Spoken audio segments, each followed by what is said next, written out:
ನಮಸ್ಕಾರ. ಎಲ್ರೂ ಹೇಗಿದ್ದೀರಾ? ಎಲ್ರೂ ಬಟನ್ ಮುದ್ದೆ ನುಗ್ಗೆ ಸೊಪ್ಪಿನ ಪಲ್ಯ ಟ್ರೈ ಮಾಡಿದ್ರಾ? ಏನು ಇವತ್ತು ಅಡುಗೆ ಮನೆಯಲ್ಲಿ ಇದ್ದೀನಿ, ಸೊ ಅಡುಗೆ ಪ್ರೋಗ್ರಾಮ್ ಅಂತ ಅಂದ್ಕೊಂಡಿದ್ದೀರಾ? ಆ್ಯಕ್ಚುಲಾಗೆ ಅಡುಗೆ ಅಂತಲ್ಲ, ಆದರೆ ಸ್ಪೆಷಲ್ ಹಬ್ಬಕ್ಕೆ ತಯಾರಿ. ಇನ್ನೇನು ಮುಂದಿನ ವಾರನೇ ಸಂಕ್ರಾಂತಿ ಹಬ್ಬ ಬಂದ್ಬಿಡ್ತಲ್ಲ, ಅದಕ್ಕೆ ಎಳ್ಳು ಬೆಲ್ಲ ಸಕ್ಕರೆ ಹೆಚ್ಚು ಎಲ್ಲ ಮಾಡೋಣ ಅಂತ. ಮುಂಚೆ ಎಲ್ಲ ಅಮ್ಮ ನೆಂಟರಿಷ್ಟರಿಗೆ, ಫ್ಯಾಮಿಲೀಸ್ಗೆ, ಫ್ರೆಂಡ್ಸ್ಗೆ, ಬಂಧು ಬಳಗ ಹೀಗೆ ಎಲ್ರಿಗೂ ಎಳ್ಳು ಬೀರಬೇಕು ಅಂತ ಡಬ್ಬ ಗಟ್ಟಲೆ ಎಳ್ಳನ್ನ ರೆಡಿ ಮಾಡೋರು. ಆದರೆ ನನ್ನ ಕೈಲಿ ಅಷ್ಟೆಲ್ಲ ಮಾಡೋಕ್ಕಾಗಲ್ಲಪ್ಪ. ಅದಕ್ಕೆ ಸ್ವಲ್ಪ ಲಿಮಿಟೆಡ್ ಕ್ವಾಂಟಿಟಿಲಿ ಎಲ್ಲ ಮಾಡೋಣ ಅಂತ ಪದಾರ್ಥಗಳನ್ನೆಲ್ಲ ತರಿಸ್ಕೊಂಡು ರೆಡಿ ಇಟ್ಕೊಂಡಿದ್ದೀನಿ. ಈಗ ಪ್ರಾಸೆಸ್ನ ಶುರು ಮಾಡಬೇಕು.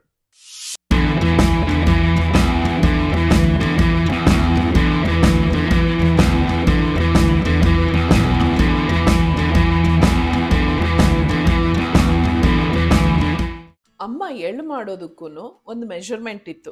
ಅಂದರೆ ಇಷ್ಟು ಕೊಬ್ಬರಿಗೆ ಇಷ್ಟೇ ಬೆಲ್ಲ ಹಾಕಬೇಕು, ಅಥವಾ ಇಷ್ಟು ಹುರ್ಗಡ್ಲೆ ಹಾಕಬೇಕು, ಇಷ್ಟು ಕಡಲೆಕಾಯಿ ಬೀಜ ಹಾಕಬೇಕು ಅಂತ. ಸೊ ನಾನು ಅದೇ ಪ್ರಪೋರ್ಷನ್ಸ್, ಅಂದರೆ ಅದೇ ಮೆಷರ್ಮೆಂಟ್ಸ್ನ ಫಾಲೋ ಮಾಡ್ತೀನಿ. ಆದರೆ ಆಗಲೇ ಹೇಳ್ದಂಗೆ ಅಷ್ಟು ಕ್ವಾಂಟಿಟಿ ಮಾಡಲ್ಲ.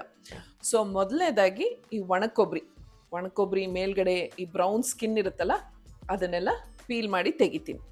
ಪೀಲ್ ಮಾಡಿ ತೆಗೆದ್ಮೇಲೆ ಸಣ್ಣದಾಗೆ, ಅಂದರೆ ಒಂದೇ ಸೈಜ್ ಒಂದೇ ಸಮ ಅದನ್ನು ನೀಟಾಗಿ ಹೆಚ್ಕೊಂಡು ಚೆನ್ನಾಗಿ ಒಣಗ್ಸೋಕ್ಕೆ ಬಿಸಿಲಲ್ಲಿ ಇಡಬೇಕು. ಈಗ ಬೆಂಗಳೂರು ವೆದರಲ್ಲಿ ಬಿಸಿಲು ಎಲ್ಲಿಂದ ಬಂತು? ಆದರೂ ಏನು ಮಾಡೋದು, ಟ್ರೈ ಮಾಡೋದು. ಇದು ಸ್ವಲ್ಪ ಟೈಮ್ ಕನ್ಸ್ಯೂಮಿಂಗ್ ಕೆಲಸ, ಇದರದ್ದು ಸಿಪ್ಪೆ ತೆಗೆಯೋದು. ಮುಂಚೆ ಅಮ್ಮ ಎಲ್ಲ ಇಳಿಗೆ ಮಣೆಯಲ್ಲಿ ಹಿಂಗೆ ಕುತ್ಕೊಂಡು ಅದರದ್ದು ಸಿಪ್ಪೆ ತೆಗೆಯೋರು. ಇಲ್ಲದೇ ಇದ್ದರೆ ತುರಿಯೋ ಮಣೆ ಬರುತ್ತೆ ಗೊತ್ತಾ, ಅದರಲ್ಲಿ ಲೈಟಾಗಿ ಹಿಂಗೆ ಸ್ಕ್ರೇಪ್ ಮಾಡಿ ಸಿಪ್ಪೆ ತೆಗೆಯೋರು. ನನಗೆ ಅಷ್ಟೆಲ್ಲ ನ್ಯಾಕಿಲ್ಲ, ಸೊ ರೆಗ್ಯುಲರ್ ಪೀಲರ್ ತೊಗೊಂಡಿದ್ದೀನಿ.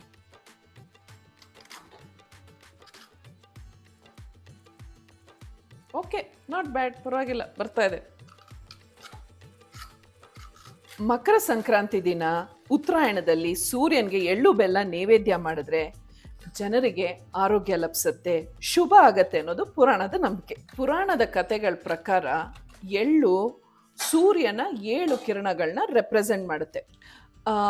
ಒಂದು ಕೆಲಸ ಮಾಡ್ತೀನಿ, ಕೊಬ್ಬರಿ ಹೆಚ್ಚಕ್ಕೆ ಮುಂಚೆ ಕಡಲೆಕಾಯಿ ಬೀಜನ ಹುರ್ಕೊಂಡ್ಬಿಡ್ತೀನಿ.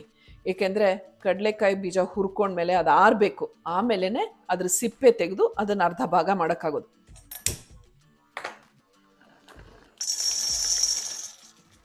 ಫಸ್ಟು ಅಷ್ಟು ಕಡಲೆಕಾಯಿ ಬೀಜನೂ ಹುರ್ಕೊಂಡ್ಬಿಡ್ತೀನಿ. ಕೊಬ್ಬರಿ ಆಗಿರ್ಬೋದು ಎಲ್ಲನೂ ಎಷ್ಟೆಷ್ಟು ತರಿಸಿದ್ದೀನೋ ಎಲ್ಲ ರೆಡಿ ಮಾಡ್ಕೊಂಡ್ಬಿಡ್ತೀನಿ. ಆಮೇಲೆ ನಮ್ಮಮ್ಮನ ಪ್ರಪೋರ್ಷನ್ ಇತ್ತಲ್ಲ, ಅದರ ಪ್ರಕಾರ ಎಲ್ಲ ಮಿಕ್ಸ್ ಮಾಡಿರ್ತೀನಿ. ಪ್ರತಿ ವರ್ಷ ಸಂಕ್ರಾಂತಿ ಬಂದಾಗ ಎಳ್ಳು ಬೆಲ್ಲ ಕೊಟ್ಟು ಒಳ್ಳೆ ಮಾತಾಡಿ ಅಂತ ಹೇಳ್ತೀವಿ. ಇದು ಜಸ್ಟ್ ಸಂಪ್ರದಾಯನ, ಅಥವಾ ಇದು ಹಿಂದೆ ಬೇರೆ ಏನಾದರೂ ಅರ್ಥ ಇದೆಯಾ? ಸಂಕ್ರಾಂತಿ ದಿನ ಸೂರ್ಯ ಮಕರ ರಾಶಿಗೆ ಪ್ರವೇಶ ಮಾಡೋ ಕ್ಷಣ. ಆಗ ಚಳಿ ಸ್ವಲ್ಪ ಕಡಿಮೆ ಆಗುತ್ತೆ. ಈ ಸೀಸನ್ ಎಲ್ಲ ಚೇಂಜ್ ಆದಾಗ ನಮ್ಮ ಆರೋಗ್ಯಕ್ಕೆ ಜಾಸ್ತಿ ಎನರ್ಜಿ ಮತ್ತು ನ್ಯೂಟ್ರಿಷನ್ ಎಲ್ಲ ಬೇಕಾಗತ್ತೆ. ಅದಕ್ಕೇ ನಮ್ಮ ಪೂರ್ವಿಕರು ಅದಕ್ಕೋಸ್ಕರ ಚೂಸ್ ಮಾಡಿದ್ದೆ ಈ ಎಳ್ಳು ಬೆಲ್ಲ. ಕಡಲೆ ಬೀಜ ಹುರಿದಿದ್ದಾಯ್ತು, ಇದನ್ನೀಗ ಆರಕ್ಕೆ ಇಟ್ಬಿಟ್ಟು ಬಾಣಲೆ ಬಿಸಿ ಇರೋದ್ರಿಂದ ಎಳ್ಳು ಹುರ್ಕೊಂಡ್ಬಿಡ್ತೀನಿ.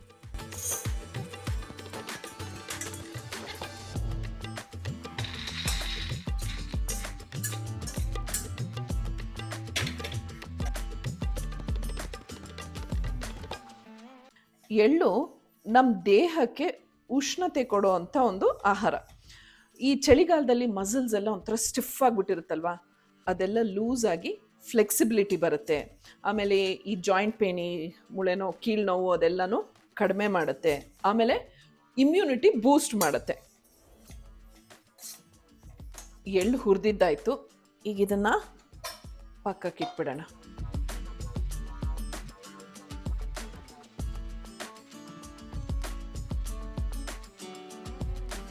ಇನ್ನು ಹುರ್ಗಡ್ಲೆ ಹುರಿಯೋ ಅವಶ್ಯಕತೆ ಇಲ್ಲ, ಅದನ್ನು ಜಸ್ಟ್ ಕ್ಲೀನ್ ಮಾಡಿಬಿಟ್ಟು ಬಿಸಿಲಲ್ಲಿಟ್ಟರೆ ಅಷ್ಟೇ ಸಾಕು. ಇನ್ನು ಲಾಸ್ಟ್ ಉಳಿದಿರೋದು ಬೆಲ್ಲ ಒಂದೇ, ಅದನ್ನು ಲಾಸ್ಟಲ್ಲಿ ಹೆಚ್ಕೋತೀನಿ. ಕಡಲೆಕಾಯಿ ಬೀಜ ಆರಬೇಕಾಗಿರೋದ್ರಿಂದ ಈಗ ಕೊಬ್ಬರಿನ ಹೆಚ್ಚ್ತೀನಿ. ಆದಷ್ಟು ಕೊಬ್ಬರಿ ಪೀಸಸ್ ಎಲ್ಲ ಸಮವಾಗಿರಬೇಕು ಸೈಜಲ್ಲಿ. ಇಲ್ಲಾಂದರೆ ಒಂದು ದೊಡ್ಡದು ಒಂದು ಚಿಕ್ಕದು ಹೇಗೆಗೋ ಇತ್ತು ಅಂತಂದರೆ ನೋಡೋಕ್ಕೂ ಚೆನ್ನಾಗಿ ಕಾಣಲ್ಲ, ಆಮೇಲೆ ಅದೊಂಥರ ಎಲ್ಲ ಬೆರೆಸಿದಾಗ ಹೊಂದ್ಕೊಳ್ಳೋದು ಇಲ್ಲ. ಹಾಗೆ ಈ ಕೊಬ್ಬರಿನ ಯಾಕೆ ಹಾಕ್ತಾರೆ ಅಂದರೆ ಇದರಲ್ಲಿರೋ ಗುಡ್ ಫ್ಯಾಟ್ಸು ದೀರ್ಘಕಾಲ ಶಕ್ತಿ ಕೊಡುತ್ತೆ, ಆಮೇಲೆ ಈ ಚಳಿಗಾಲದ ನಂತರದ ವೀಕ್ನೆಸ್ನೆಲ್ಲ ಕಡಿಮೆ ಮಾಡುತ್ತೆ. ಫೈಬರ್ ಇರೋದ್ರಿಂದ ಹೊಟ್ಟೆ ಆರೋಗ್ಯ ಚೆನ್ನಾಗಿರುತ್ತೆ, ಆಮೇಲೆ ನ್ಯಾಚುರಲ್ ಫ್ಯಾಟ್ಸು ಬ್ರೈನ್ ಫಂಕ್ಷನಿಂಗು ಮತ್ತು ಕಾನ್ಸಂಟ್ರೇಷನ್ಗೆ ಹೆಲ್ಪ್ ಮಾಡುತ್ತೆ. ಕಾಪರು, ಸೆಲೇನಿಯಮು, ಮ್ಯಾಗ್ನೀಷಿಯಮ್ ಈ ಮೈಕ್ರೋ ನ್ಯೂಟ್ರಿಯೆಂಟ್ಸ್ ಎಲ್ಲ ನಮ್ಮ ನರ್ವಸ್ ಸಿಸ್ಟಮ್ಗೆ ತುಂಬಾ ಹೆಲ್ಪ್ಫುಲ್. ಈಗ ಕೊಬ್ಬರಿ ಹೆಚ್ಚಿದ್ದಾಯಿತು. Last but not the least ಬೆಲ್ಲ ಹೆಚ್ಚ್ತೀನಿ. ಇದು ಅಷ್ಟೇ ಒಂದೇ ಸೈಜು ಸಮವಾಗಿ ಹೆಚ್ಚಬೇಕು. ಸ್ವಲ್ಪ ಕಷ್ಟ, ಏಕೆಂದರೆ ಹೆಚ್ಚುವಾಗ ಬೇಗ ಪುಡಿ ಆಗಿಬಿಡುತ್ತೆ, ಪುಡಿ ಆಗೋದೇ ಜಾಸ್ತಿ. ಸೊ ಹಾಗಾಗಿ ಇದೊಂದು ಸ್ವಲ್ಪ ಕಷ್ಟದ ಕೆಲಸ. ನಮ್ಮ ಅಮ್ಮ ಎಲ್ಲ ಬೆಲ್ಲ ಹೆಚ್ಚುವಾಗ ಇಳಿಗೆ ಮನೇಲಿ ಹೆಚ್ಚೋರು, ಆದರೆ ನಂಗೆ ಇಳಿಗೆ ಮನೇಲಿ ಹೆಚ್ಚಕ್ಕೆ ಬರಲ್ಲ, ಚಾಕುಲೇ ಹೆಚ್ಚಬೇಕು. ಏನು ಮಾಡೋದು, ಟ್ರೈ ಮಾಡ್ತೀನಿ. ನೋಡಿದ್ರ ಪುಡಿ ಪುಡಿ ಆಗ್ಬಿಡುತ್ತೆ ಹಿಂಗೆ. ಸೊ ನೋಡ್ಕೊಂಡು ಹೆಚ್ಚಬೇಕು. ಬೆಲ್ಲದಲ್ಲಿ ಕಾರ್ಬೋಹೈಡ್ರೇಟ್ಸ್ ಇರೋದ್ರಿಂದ ನಮಗೆ ಇನ್ಸ್ಟೆಂಟ್ ಎನರ್ಜಿ ಕೊಡುತ್ತೆ. ಚಳಿಗಾಲದಲ್ಲಿ ಡೈಜೆಷನ್ನು ಸ್ವಲ್ಪ ವೀಕ್ ಆಗಿರುತ್ತೆ, ಬೆಲ್ಲ ತಿನ್ನೋದ್ರಿಂದ ಅದು ಮತ್ತೆ ಟ್ರ್ಯಾಕಿಗೆ ಬರುತ್ತೆ. ಬೆಲ್ಲ ತಿನ್ನೋದ್ರಿಂದ ಯಕೃತ್ ಫಂಕ್ಷನಿಂಗ್ಗೆ ಹೆಲ್ಪ್ ಆಗುತ್ತೆ, ಜೊತೆಗೆ ದೇಹದಲ್ಲಿರೋ ವಿಷಾನ ಹೊರಗಾಕೋದಕ್ಕೆ ಹೆಲ್ಪ್ ಆಗುತ್ತೆ. ಆ್ಯಂಡ್ ಎಸ್ಪೆಷಲಿ ಹೆಂಗಸರಿಗೆ ಹಿಮೋಗ್ಲೋಬಿನ್ ಇಂಪ್ರೂವ್ ಆಗಬೇಕು ಅಂದರೆ ಬೆಲ್ಲ ತಿನ್ನಬೇಕು. ಸಂಕ್ರಾಂತಿ ಅಂದರೆ ಚಳಿ ನಿಧಾನವಾಗಿ ಹೋಗಿ ಬಿಸಿಲು ಜಾಸ್ತಿ ಆಗೋ ಸಂಧಿಕಾಲ. ಈ ಟೈಮಲ್ಲಿ ಉಷ್ಣ, ಶಕ್ತಿ, ಜೀರ್ಣಶಕ್ತಿ ಈ ಮೂರು ಬೇಕು. ಇದನ್ನು ಕೊಡೋದು ಬೆಲ್ಲ. ಬೆಲ್ಲ ಹೆಚ್ಚಿದ್ದಾಯಿತು. ಈಗ ಕಡಲೆಕಾಯಿ ಬೀಜ ಸಿಪ್ಪೆ ತೆಗೆದು ಅದನ್ನು ಅರ್ಧ ಮಾಡ್ತೀನಿ. ಆಮೇಲೆ ಅದನ್ನು ಬಿಡಿಸಿದಾಗ ಈ ಒಳಗಡೆ ಒಂಥರ ಕಣ್ಣು ಥರ ಇರುತ್ತೆ ಗೊತ್ತಾ, ಅದನ್ನು ಅಮ್ಮ ಹೇಳೋರು ತೆಗಿಬೇಕು ಅಂತ, ಇಲ್ಲದ್ರೆ ಕಹಿ ಬರುತ್ತೆ ಅಂತ. ಅದು ಎಷ್ಟು ಮಟ್ಟಿಗೆ ಸತ್ಯನೋ ಸುಳ್ಳು ನಂಗೆ ಗೊತ್ತಿಲ್ಲ, ಬಟ್ ಅವ್ರು ಹೇಳೋರು. ಸೊ ನಾನು ಇವಾಗ ಹಾಗೆ ಮಾಡ್ತೀನಿ. ಆ್ಯಕ್ಚುಲಿ ಹಿಂಗೆ ಮಾಡಿದ್ರೆ ಬೇಗ ಸಿಪ್ಪೆ ಎಲ್ಲ ಬರುತ್ತೆ. ಇನ್ನು ಕಡಲೆಕಾಯಿ ಬೀಜದ benefits: rich in protein, muscle build ಆಗುತ್ತೆ, ಎನರ್ಜಿ ಕೊಡುತ್ತೆ, ಹೆಲ್ದಿ ಫ್ಯಾಟ್ಸ್ ಇರೋದ್ರಿಂದ ಹಾರ್ಟ್ ಹೆಲ್ತ್ಗೆ ತುಂಬ ಬೆನಿಫಿಷಿಯಲ್. ಇದರಲ್ಲಿ ಮುಖ್ಯವಾಗಿ ವಿಟಮಿನ್ ಇ ಹೆಚ್ಚಾಗಿದೆ, ಜೊತೆಗೆ ಬಿ ಕಾಂಪ್ಲೆಕ್ಸ್ ಕೂಡ ಇದೆ, ಎಸ್ಪೆಷಲಿ B1, B3, B6. ಆಮೇಲೆ ಇದರಲ್ಲಿರೋವಂಥ ಹೆಲ್ತಿ ಫ್ಯಾಟ್ಸು ನಮ್ಮ ಬ್ರೈನ್ ಫಂಕ್ಷನಿಂಗ್ಗೆ ಮತ್ತು ಮೆಮೊರಿಗೆ ತುಂಬಾ ಹೆಲ್ಪ್ ಮಾಡುತ್ತೆ. ಒಂದು ನಿಮಿಷ ಹೊರಗಡೆ ಹೋಗಿ ಕೇರ್ಕೊಂಬರ್ತೀನಿ, ಇಲ್ಲದೆ ಅಡುಗೆ ಮನೆ ಪೂರ್ತಿ ಹೊಟ್ಟಾಗತ್ತೆ.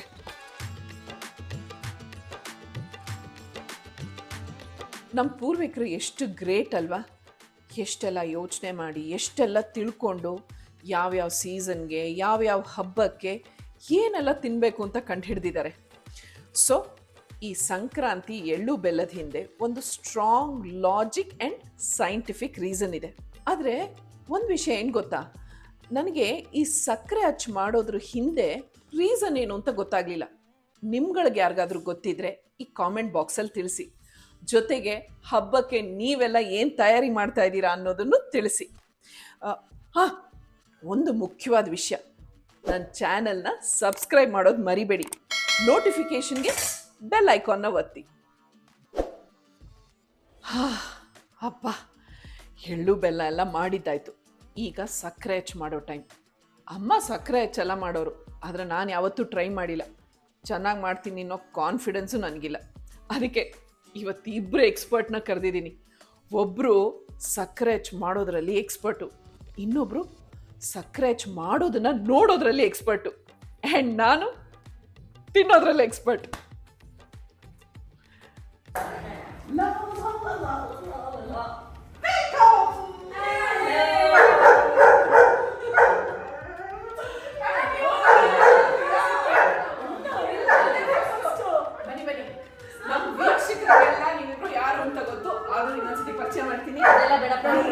ಸಂಧ್ಯಾ. ಓಕೆ ಓಕೆ, ಕಿಚನ್ ರೆಡಿ ಇದೆ ನೋಡಕ್ಕೆ.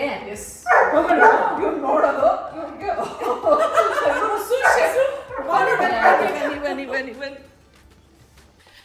ಬನ್ನಿ ಬನ್ನಿ ಬನ್ನಿ. ರೆಡಿನಾ? ನೀತಾ ಪಾತ್ರೆ ಸೌಟು ರೆಡಿ ಇದೆ, ಮೆಜರಿಂಗ್ ಕಪ್ ರೆಡಿ ಇದೆ, ಸಕ್ಕರೆ, ಹಾಲು, ಮೊಸರು, ಆಮೇಲೆ ಅಚ್ಚು ಎಲ್ಲಾನು ರೆಡಿ ಇದೆ. ನಾವು ಓವರ್ ಟು ಯು. ಸಂಧ್ಯಾ, ನಾನು ನೋಡ್ತಾ ಇದೀನಪ್ಪ. ಓಕೆ.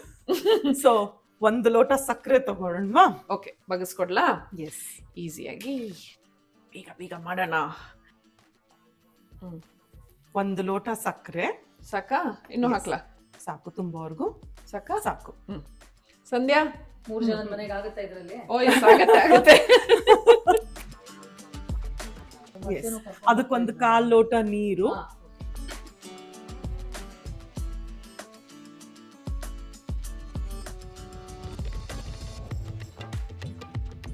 ತಿರುಗ್ತಾ ಇರೋಣ 1 ನಿಮಿಷ, ಅದು ಮೆಲ್ಟ್ ಆಗ್ಲಿ. ಸಂಧ್ಯಾ, ಜಾನು ಜಾನ್ಕಿ ಸಕ್ಕರೆ ಹೆಚ್ಚು ಮಾಡೋದ್ರಲ್ಲ ಎಕ್ಸ್ಪರ್ಟಾ? ನಾ ಬರೀ ಒಬ್ಬಟ್ಟು ಎಕ್ಸ್ಪರ್ಟ್ ಅನ್ಕೊಂಡಿದ್ದೆ. ಗೊತ್ತಿದ್ರೆ ಕರ್ಕೊಂಡ್ ಬಂದ್ಬಿಡ್ಬೇಕಾಗಿತ್ತಪ್ಪ ಅಲ್ವಾ? ನನ್ನ ಕರ್ಕೊಂಡ್ ಬಂದಿದ್ದೀರಲ್ಲ ಎಲ್ಲ ಬಿಟ್ಟು. ಸುಮ್ಮನೆ ಆಡಿಯನ್ಸ್ ಬೇಕಂತ ನನ್ನ ಇತ್ರ ಫ್ರೀ ಆಗೆಲ್ಲ ಯೂಸ್ ಮಾಡ್ಕೋಬಾರ್ದಪ್ಪ ನೀವು. ಬರೀ ಆಡಿಯನ್ಸ್ ಅಲ್ಲ, ತಿಂದು ಟೇಸ್ಟ್ ಮಾಡೋಕೆ ಬೇಕಲ್ವಾ? ಅಲ್ಲ ಏನ್ ನೀತಾ, ನಾವಿಬ್ರು ಮಾಡೋದಂತೆ ಕಷ್ಟಪಟ್ಟು ತಿನ್ನೋದು, ಆಮೇಲೆ ಶೇರು ತಗೊಂಡ್ ಹೋಗೋದು. 3 ಜನಕ್ಕೂ ಸಾಕಾಗತ್ತಲ್ವಾ? ಅದೆಲ್ಲ ಬೇರೆ ಕೇಳೋದು ಎಲ್ಲ. ನನಗೆ ನನ್ನ ಸಕ್ಕರೆ ಅಷ್ಟೊಂದೇನು, ಇವತ್ತು ನೋಡೋಣ. ಶರತ್ಗೆ ಸಕ್ಕರೆ ಹಚ್ಚು ಅಂತಾರೆ ಜೀವ ಪ್ರಾಣ, ಅದಕ್ಕೆ ಕಲ್ತಿದ್ದು ನಾನು. Oh nice nice nice. ಏ ನೀತಾ, ಇನ್ನೊಂದು ತೋರಿಸಿಲ್ಲ ಅಲ್ವಾ? You are not in town ಅಲ್ಲಿ, you had gone to New Zealand ಅಲ್ವಾ? New purchase? ಹಲೋ, ಇದು ನ್ಯೂ ಪರ್ಚೇಸ್ ಅಲ್ಲ, ಇದು ಓಲ್ಡ್ ನಮ್ ತಾತನ್ ಮನೆದು. ಹೆಂಗೆ ನಮ್ದು ನೇಮ್ ಬೋರ್ಡ್ ಇದೆಯೋ ಅದೇ ತರದ್ದು. ಇದ್ರ ಮೇಲೆ ನಾನು ಒಂದು ಆರ್ಟ್ ವರ್ಕ್ ಎಲ್ಲ ಮಾಡ್ಬಿಟ್ಟಿದ್ದೆ. ಏನೋ ಸ್ಕೆಚ್ ಪೆನ್ ಎಲ್ಲ ತಗೊಂಡು ಏನೋ ಡ್ರಾಯಿಂಗ್ ಎಲ್ಲ ಮಾಡಿದ್ದೆ, ಕೆಟ್ಟ ಕಡದಾಗಿತ್ತು. ಮಾರ್ಕರ್ ಅಲ್ಲಿ. ಆಮೇಲೆ ತಗೊಂಡೋಗಿ ಇದನ್ನ ಪಾಲಿಶ್ ಕೊಟ್ಟು ಪಾಲಿಶ್ ಮಾಡಿಸ್ದೆ. ಹಿಂಗಿದೆ, ಸೂಪರ್. ಅದು ಒಂಥರ ನ್ಯೂ ಪರ್ಚೇಸ್. ಬಟ್ ಇದು ಓಲ್ಡ್ ಇಸ್ ಗೋಲ್ಡ್. ಇನ್ನು ಇದೆ ಸುಮಾರು ಸಾಮಾನುಗಳೆಲ್ಲ, ಅದನ್ನು ಹಂಚ್ಕೊಳ್ಬೇಕು, ಅದರಲ್ಲೂ ಭಾಗ ಇರ್ಬೇಕು. ಎಲ್ಲ ಅಟ್ಟದಿಂದ ಅವತ್ತು ನಾನು ಸಂಧ್ಯಾ ಮಲೇಶ್ವರದ ಮನೆಗೆ ಹೋಗಿ ಅಟ್ಟ ಹತ್ತಿ ಎಲ್ಲಾ ಪಾತ್ರೆಗಳೆಲ್ಲ ಇಳಿಸ್ಕೊಂಡು. ಅಲ್ಲ, ಅವ್ರು ನ್ಯೂಜಿಲೆಂಡ್ ಹೋಗಿ ಫ್ಲೈಟ್ ಹತ್ತಿದ್ರೆ ನಾವು ಅಟ್ಟ ಆದ್ರೂ ಇದು ಹೆಂಗ್ ತಿರುಗ್ತಾ ಇದೀರೋ ಹಂಗೆ ಸುತ್ತಿ ಸುತ್ತಿ ಸುತ್ತಿ ನ್ಯೂಜಿಲೆಂಡ್ ಅಲ್ಲಿ ಒಂದ್ ಕ್ರಿಸ್ಮಸ್ ಟ್ರೀ ಸುತ್ತಿದೀವಿ. ಸರಿ, ಸಕ್ಕರೆ ಕರಗಿದೆ. ಈಗ ನೀತಾ ಹಾಲ್ ಹಾಕ್ಬೇಕಾ? ಹೌದು, ಸಕ್ಕರೆ ಎಲ್ಲ ಕರಗಿದೆ. ಓಕೆ, ಕುದಿ ಬಂದಿದೆ. 1/4 ಲೋಟ ಹಾಲು ಹಾಕೋಣ. 1/4 ಲೋಟ ಹಾಲು, ಅದೇ ಲೋಟದಲ್ಲಿ 1/4 ಲೋಟ ಮೊಸರು. ನಂಗೆ ಯಾವತ್ತು ಮೊಸರು ಹಾಕ್ತಾರೆ ಅಥವಾ ಹಾಲು ಹಾಕ್ತಾರೆ ಎರಡರಲ್ಲಿ ಒಂದು ಗೊತ್ತಿರ್ಲಿಲ್ಲ. ಹೌದಾ? ಅದು ಅದ್ರಲ್ಲಿ ಸಕ್ಕರೆಯಲ್ಲಿರೋ ಇಂಪ್ಯೂರಿಟೀಸ್ ಎಲ್ಲ ಹೊರಟು ಹೋಗುತ್ತೆ ಹಾಲು ಮೊಸರು ಮಿಕ್ಸ್ ಮಾಡಿ ಕುದಿಸ್ತಾ ಇದ್ರೆ. ಓಕೆ, ಸಂಧ್ಯಾ ಮೊಸರು 1/4 ಲೋಟ ಮೊಸರು, 1/4 ಲೋಟ ಹಾಲು.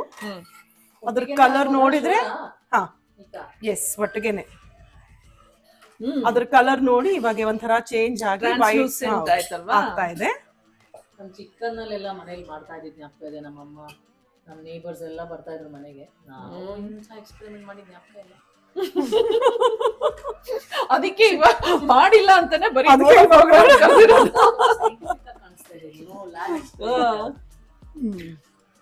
ನಾವು ಹಂಗೆಲ್ಲ ಮೀಡಿಯಂ ಉರಿಯಲ್ಲಿ ಇದೆಲ್ಲ ಕಲಕ್ತಾ ಇರೋಣ.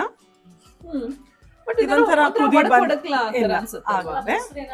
ಮೊಸರು ಆಕ್ಟ್ ಆಸ್ ಅನ್ ಇಂಪ್ಯೂರಿಟೀಸ್ ಎಲ್ಲ ತೆಗೆದು ಬಿಡತ್ತೆ. ಇದಕ್ಕೆ ಸೋಸೋದ್ ಬೇಕಾ? ಸೋಸ್ಬೇಕು, ಒಂದು ಬಟ್ಟೆಯಲ್ಲಿ ಸೋಸ್ಬೇಕು. ಓ, ಬಟ್ಟೆಯಲ್ಲಿ ಸೋಸ್ಬೇಕಾ? ಹೌದು, muslin cloth. Muslin cloth. Okay okay, ಅದೊಂದು ರೆಡಿ ಇಲ್ಲ, ಹಂಗಾರೆ ತಗೊಂಡ್ಬರ್ತೀನಿ ಅದೊಂದನ್ನ. ಎಸ್.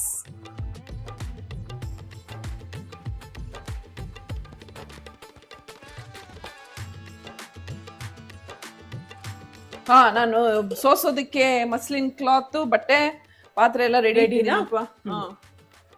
ಏ ಸಂಧ್ಯಾ, ನೋಡೋದನ್ನ ಬಿಟ್ಬಿಟ್ಟು ಕೆಲಸ ಮಾಡ್ತಾ ಇರೋದು. ನನ್ನ ಮಸಲ್ ಬಿಲ್ಡ್ ಆಗ್ತದೆ ಇರಮ್ಮ. ಅದಕ್ಕೆ ಯೋಗನೇ ಸಾಕಲ್ಲಮ್ಮ. ಅದೇ ಇವತ್ತು ಮಾಡಿಲ್ವಾ ಯೋಗ? ಕ್ಲಾಸ್ ಇತ್ತಿಲ್ವಾ? ಓ ಟ್ಯೂಸ್ಡೇ. ನೈಸ್. ಅದು ಬಂದು ಮಸ್ಲಿನ್ ಕ್ಲಾತ್, ಅದರಲ್ಲಿ ಸೋಸನ. ಎಸ್, ಹೌದಾ? ಮೊಸರು ಕರಗಿ ಬ್ಲೆಂಡಿಂಗ್ ಬ್ಲೆಂಡ್ ಆಗ್ಬಿಟ್ಟು ಕಲರ್ ಎಲ್ಲ ಚೇಂಜ್ ಆಗುತ್ತೆ. ಎಸ್. ಸುಮ್ನೆ ಹೇಳಿದ್ದ ಎಕ್ಸ್ಪರ್ಟ್ ಅಂತ. ಗೃಹ ಪ್ರದೇಶದಲ್ಲಿ ಹಾಲು ಉಕ್ಕಿದ್ರೆ ಖುಷಿ ಆಗುತ್ತಲ್ಲ, ಹಂಗ ಆಗ್ತಾ ಇದೆ ಅಲ್ವಾ? ನಾನು ಇದು ಎಷ್ಟು ವರ್ಷ ಆದ್ಮೇಲೆ ಇವಾಗ ಮಾಡ್ತಾ ಇದ್ದೀನಿ. ನಾನೊಂದ್ ಸ್ವಲ್ಪ ಹೊತ್ತು ತಿರ್ಗಿಸ್ಬೇಕಾ? ತಿರ್ಗ್ಸಮ್ಮ. ಯಾರಿಗಾದ್ರೂ ಮಸ್ಕುಲ್ಸ್ ನೋವಾಗಿದ್ರೆ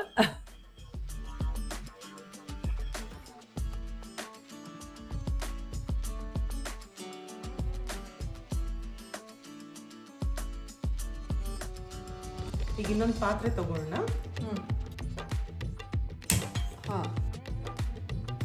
ತಳ ಹಿಡಿದೇ ಇರೋ ತರ ಈ ತರ ಉಜ್ಜುತ್ತಾ ಇರ್ಬೇಕು, ದೋಸೆ ಮಾಡೋ ತರ. ಬರೀ ಕಲ್ಕೋದಲ್ಲ, ದೋಸೆ ಮಾಡೋ ತರ ಉಜ್ಜುತ್ತಾ ಇರ್ಬೇಕು. ಈ ಲಿಕ್ವಿಡ್ ಏನಿದೆಯೋ ಈ ತರ ಗಟ್ಟಿ ಆಗ್ತಾ ಹೋಗುತ್ತೆ, ವೈಟ್ ಕಲರ್ ಬರುತ್ತೆ ಅದಕ್ಕೆ. ಇದು ನೀವು ಮಾಡಿ ಅಷ್ಟರಲ್ಲಿ ಇದು ಬಂದು ಅಚ್ಚು ಒಂದ್ ಪಜಲ್ ತರ ಇದೆ. ಇದನ್ನ ಕರೆಕ್ಟ್ ಆಗಿ ಮ್ಯಾಚ್ ಮಾಡ್ಬಿಟ್ಟು ಹಿಡಿದ್ಬಿಟ್ಟು ಅದಕ್ಕೊಂದು ರಬ್ಬರ್ ಬ್ಯಾಂಡ್ ಹಾಕೊಳ್ಳೋಣ ಗಟ್ಟಿಯಾಗಿರಕ್ಕೆ. ಓ ಹಂಗ, ನಾನೇನ್ ಅನ್ಕೊಂಡೆ ಗೊತ್ತಾ, ಓಪನ್ ಆಗಿತ್ತಲ್ಲ ಹಾಕ್ಬಿಟ್ಟ ಮೇಲ್ಗಡೆಯಿಂದ ಅದು ಇನ್ನೊಂದ್ ಸೈಡ್ ಇದು ನಮ್ ಚಿಕನ್ ಅಲ್ಲಿ ಮಾಡಿದ್ದು. ಇವಾಗ ಸಿಲಿಕಾನ್ ಇದನ್ನೆಲ್ಲ ಮೋಲ್ಡ್ ಅಲ್ಲೂ ಮಾಡ್ಬೋದು, ಚಾಕ್ಲೇಟ್ ಮೋಲ್ಡ್ಸ್ ಅಲ್ಲಿ, ಚಾಕ್ಲೇಟ್ ಸಿಲಿಕಾನ್ ಮೋಲ್ಡ್ಸ್ ಅದನ್ನ ತಗೊಂಡ್ಬಿಟ್ಟು molds ಅಲ್ಲಿ ಮತ್ತೆ ಐಸ್ ಕ್ಯೂಬ್ಸ್ ಇಡೋ ಮೋಲ್ಡ್ ಅದು. ಅಂದ್ರೆ ಈ ತರ ಇಲ್ದೇ ಇರೋರ್ ಹತ್ರ ಅದಕ್ಕೆ ಹಾಕಿ ಮಾಡ್ಬೋದು. ಈ ತರ ನಮ್ಮ ಹತ್ರ ಇರೋ ಹಚ್ಗಳನ್ನೆಲ್ಲ ಇಟ್ಕೊಳ್ಳೋಣ ಇದ್ರಲ್ಲಿ, ದೊಡ್ಡವು ಚಿಕ್ಕವು. ಇದು ಬಂದು ಸ್ಪೆಷಲ್ ಅಚ್ಚು, ಏನದು? ತುಳಸಿ ವೃಂದಾವನ ಇದು. ಓ ನೈಸ್. ಶರತ್ ಅಜ್ಜಿ ಹೇಳೋರು ಎಷ್ಟು ದೊಡ್ಡ ಅಚ್ಚು ಮಾಡಕ್ ಆಗತ್ತೋ ಅದಕ್ಕೆ ನಿಮಗ್ ಅವಾರ್ಡ್ ಕೊಡ್ತೀವಿ ಅಂತ. ಅವಾಗೆಲ್ಲ ಇತ್ತು ಅಲ್ಲ ಮನೆಯಲ್ಲಿ ಎಲ್ಲ ದೊಡ್ಡದು ಮಾಡೋದು. ಹೌದು, ಆ ದಿನಗಳೇ ಒಂಥರ. ಜಾಯಿಂಟ್ ಫ್ಯಾಮಿಲಿ ಇಲ್ಲ ಅಲ್ವಾ ಅದೆಲ್ಲ, ಎಲ್ಲ ಕಲ್ತ್ಕೊಂಡಿದ್ದು. ಇಲ್ಲಾಂದ್ರೆ ಜಾಯಿಂಟ್ ಆಗಿ ಮಾಡ್ಕೊಳ್ಳೋಣ ಇದು. ಅಷ್ಟೇ, ನಾವೇ ಜಾಯಿಂಟ್ ಫ್ಯಾಮಿಲಿ ಇವಾಗ. ನೋಡಿ ಇವಾಗ ಹದ, ಅದು ಕಲರ್ ಕೂಡ ಚೇಂಜ್ ಆಗ್ತಿದೆ. ಟ್ರಾನ್ಸ್ಪರೆಂಟ್ ಆಗಿತ್ತು, ಅದು ಬಂದು ಇವಾಗ ಬಬಲ್ ಆಗಿ ಆಗಿ ಒಂಥರ ಕಲರ್ ವೈಟ್ ಆಗ್ತಿದೆ. ಇದೊಂದು ವೈಟ್ ಆಗತ್ತೆ ಅದ್. ಹೌದು, ಆ ಮೊಸರು ಹಾಕಿದ್ವಲ್ಲ ಅದರಿಂದ ಕಲರ್ ಚೇಂಜ್ ಆಗಿದೆ. ಅಂಡ್ ಅದು ಬಬಲ್ ಆಗಿ ಆಗಿ ಇನ್ನೊಂದ್ ನಿಮಿಷ ಕುದೀಲಿ, ಆಮೇಲೆ ಇದಕ್ಕೆ ಪೋರ್ ಮಾಡೋಣ. ಓ ಡೈರೆಕ್ಟ್ ಆಗಿ ಹಾಕ್ಬಿಡೋದು. ಹೌದು, ಬಟ್ ಇವಾಗ ಇಲ್ಲಿ ಇಟ್ಟಿದೀವಲ್ಲ, ಅದು ಇನ್ನೊಂದ್ ರೌಂಡ್ ಮತ್ತೆ ಮಾಡೋಣ. ಅಲ್ಲ ಇದೇನ್ ಗಟ್ಟಿ ಆಗಲ್ಲ ನೋಡಿ, ಅದು ಗಟ್ಟಿ ಆಗಲ್ಲ. ಓ ನಂಗೆ ಅದ್ ಗೊತ್ತಿರ್ಲಿಲ್ಲ. ನಾನು ಅದ್ ಮಾಡಿ ಇಟ್ರೆ ಗಟ್ಟಿ ಆಗ್ಬಿಡುತ್ತೆ ಅನ್ಕೊಂಡಿದ್ದೆ. ಇದನ್ನಿಟ್ರೆ ಗಟ್ಟಿ ಆಗ್ಬಿಡುತ್ತೆ, ಇದು ಗಟ್ಟಿ ಆಗುತ್ತೆ. Okay okay. ಅದು ಚಟ ಚಟ ಅಂತಿದೆ, ಬಿಕಾಸ್ ಎಡ್ಜಸ್ ಎಲ್ಲ ಇವಾಗ ಹತ್ತುತ್ತಿದೆ ಅಲ್ಲ. ನೋಡಿ ಅದು ಕರೆಕ್ಟ್ ಆಗಿ ಚೆನ್ನಾಗಿ ಬಬಲ್ ಕೂಡ ಆಗ್ತಿದೆ. ಈ ತರ ಆಗ್ಬೇಕಾದ್ರೆ ಒಂದ್ 2 ನಿಮಿಷ ಮಾಡ್ಬಿಟ್ಟು ಗ್ಯಾಸ್ ಆರಿಸ್ಬಿಟ್ಟು ಪೋರ್ ಮಾಡೋಣ ನಿಧಾನಕ್ಕೆ. ಬಟ್ ಈ ಎಳ್ಳು ಬೆಲ್ಲ ಮಾಡೋರು ಓಕೆ, ಅದ್ರದ್ದು ಹೆಲ್ತ್ ಬೆನಿಫಿಟ್ಸ್ ಇದ್ರ ಪ್ರಕಾರ ಎಲ್ಲ ಗೊತ್ತು. ಸಕ್ಕರೆ ಹಚ್ಚಿ ಮಾಡೋರು ಮೇ ಬಿ ಮಕ್ಳಿಗೆ ಕೊಡಕ್ಕೇನೋ ಕ್ಯಾಂಡಿ ತರ, ಅವಾಗೆಲ್ಲ ಚಾಕ್ಲೇಟ್ ಒಂದ್ ತರದಲ್ಲಿ ಹೊಸ ವರ್ಷ ಸಿಹಿಯಾಗಿ ಸ್ಟಾರ್ಟ್ ಆಗ್ಲಿ ಅಂತ. ಹೌದು, ಸೊ ಮರಾಠಿಯಲ್ಲಿ ದೇರ್ ಇಸ್ ಅ ಸೇಯಿಂಗ್, ತಿಳುಗುಳ್ಗೆ ಗೋಡ್ ಗೋಡ್ ಬೋಲ ಅಂದ್ರೆ ಎಳ್ಳು ಬೆಲ್ಲ ತಿಂದು ಸಿಹಿಯಾಗಿ ಮಾತಾಡಿ, ಒಳ್ಳೆ ಮಾತಾಡು. ಕನ್ನಡದಲ್ಲೂ ಇದೆ ಅಲ್ವಾ ಅದು. ಸಕ್ಕರೆ ಹಚ್ಚಿ ತಿಂದು ಸಿಹಿಯಾಗಿ ಮಾತಾಡೋಣ. ಐ ಥಿಂಕ್ ಇವಾಗ ಗ್ಯಾಸ್ ಸ್ಟಾಪ್ ಮಾಡೋಣ. ನಾನೀಗ ಒಂದು ಹೂಲಾ ಹೂಪ್ ಹಾಕೊಂಡ್ಬಿಟ್ಟಿದ್ರೆ ವೇಸ್ಟ್ ಮೆಜರ್ಮೆಂಟ್ ಚೇಂಜ್ ಆಗತ್ತೆ. ಹೌದು, ಆಗಿದ ತಕ್ಷಣ ಇದನ್ನ ಹಿಡ್ಕೊಳ್ಳ, ನಾನು ಹಿಡ್ಕೋತೀನಿ, ನೀತಾ ಹಾಕ್ತೀನಿ. ನಾನು ಏನ್ ಮಾಡ್ತೀನಿ ಅಂತಂದ್ರೆ ಅದನ್ನ ಕಂಟಿನ್ಯೂ ಮಾಡ್ತೀನಿ, ನೋಡ್ತೀನಿ. Okay, very good. ಇದನ್ನ ಫಸ್ಟ್ ಬಂದ್ಬಿಟ್ಟು ತುಳಸಿ ಕಟ್ಟೆಗೆ ಹಾಕೋಣ. ಓಕೆ,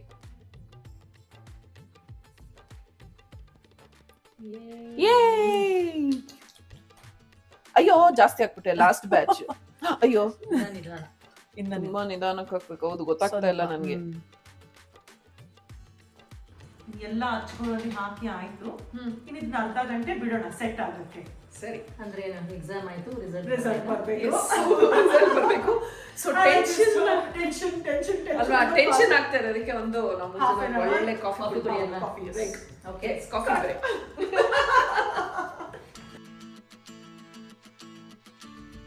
ಸೊ ಅಚ್ಚು ಮಾಡಿದ್ದಾಯ್ತು, ಕಾಫಿ ಕುಡ್ದಿದ್ದಾಯ್ತು. ಅಚ್ಚು ರಿಸಲ್ಟ್ಸ್ ಬರತ್ತಾ ಸುಧಾ? ಬಂದೆ ಗರ್ಲ್ಸ್. ಸಕ್ಕರೆ ಪಾಕ ಪರ್ಫೆಕ್ಟ್ ಆಗಿತ್ತು, ಅದಕ್ಕೆ ಸಕ್ಕರೆ ಎಷ್ಟು ಚೆನ್ನಾಗಿ ಬಂದಿದೆ. ನೀವುಗಳು ನೋಡಿ, ಚೆನ್ನಾಗಿ ಬಂದಿದೆ. ಆಕ್ಚುಲಿ ನೀವಿಬ್ರು ಬರಕ್ ಮುಂಚೆ ನಮ್ ವ್ಯೂವರ್ಸ್ಗೆ ನಾನ್ ಏನಂತ ಇಂಟ್ರೊಡ್ಯೂಸ್ ಮಾಡಿದ್ದೆ ಗೊತ್ತಾ ನಿಮ್ಮಿಬ್ರನ್ನ? ಅಡಿಗೆ ಎಕ್ಸ್ಪರ್ಟು, ಅಡಿಗೆ ಮಾಡೋದನ್ನ ನೋಡೋ ಎಕ್ಸ್ಪರ್ಟು ಅಂತ. ಬಟ್ ಆಕ್ಚುಲಿ ಇಲ್ಲಿ ಏನಾಯ್ತು ಅಂದ್ರೆ, ನೋಡೋರು ಮಾಡಿದ್ರು, ಥ್ಯಾಂಕ್ ಯು, ಮಾಡೋರು ನೋಡಿದ್ರು. So thank you. ಸೊ ಎಲ್ರಿಗೂ ಅಡ್ವಾನ್ಸ್ ಸಂಕ್ರಾಂತಿ ಹಬ್ಬದ ಶುಭಾಶಯಗಳು. ನಾನು ಮತ್ತೆ ಸಿಗ್ತೀನಿ. ಇದು journey of life, positively with smiles and love. Tata.